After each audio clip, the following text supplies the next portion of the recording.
Many have heard that exercise is good for the brain, but what are the exact mental health benefits of exercise? Well, here they are.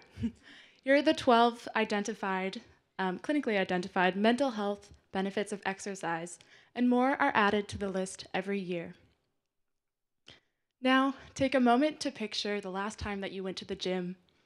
Was it in the past week, the past month, or even the past year? If you're not a regular at the gym, that's totally fine. And if you are, what drives you to come back? What motivates you to continue? To go one step further, how does your physical activity level affect your positive body image? This was one piece of the mental health puzzle that we strived to understand over the past year and a half when we began this project. Now, before I continue, let me step back and explain what I mean by positive body image. Unlike its infamous cousin, body image disturbance, positive body image is when you're able to accept, appreciate, and respect your own body. Now, most of the previous literature has focused on exercise and body image disturbance, but we were more interested in the mental health benefits of exercise, notably positive body image. Now, this led us to two final questions, the first of which was, does strength training improve positive body image?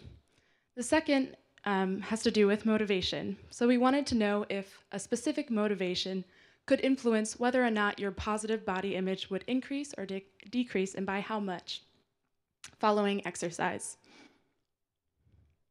And so we set up a pre-post design, and this lasted 8 weeks. We had an 8-week strength training intervention. And during this time, we measured body composition as well as strength using 3 different strength training exercises. We also assessed positive body image as well as motivation for exercise. And for exercise motivation, we condensed several different motivations into 4 broad categories, which included health maintenance, weight management, appearance, and stress management.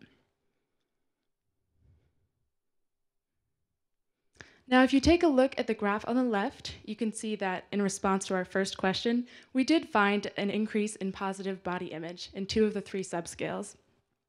On the right, we show that we actually found a negative correlation between 2 specific motivations, appearance and weight management, and positive body image, which is a pretty interesting find and a potential for future exploration.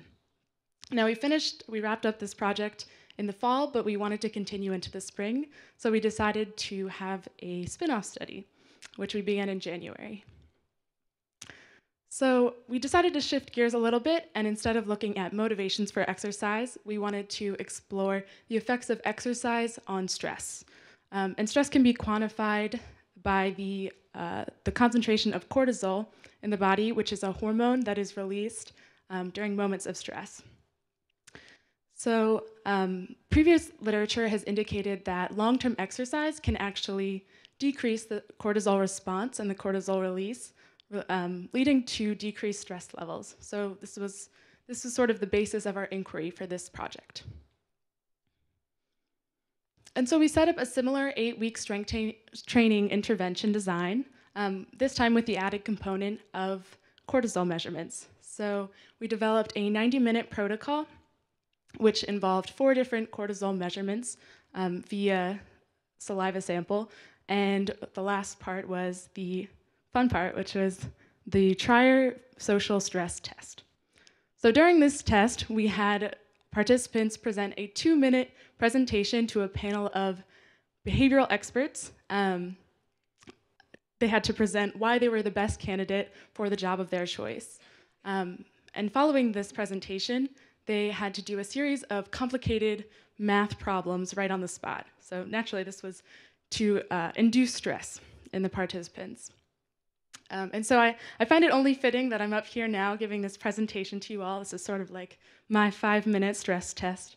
But anyway, we finished up the data collection for this project about 2 weeks ago, and so we're going to continue into the summer and into the fall to analyze this data. So I want to end by thanking my team, thanking our team mom, Kim McNally, also everyone else on the screen. So on behalf of all of them, thank you so much. And I wish you all the lowest of cortisol levels.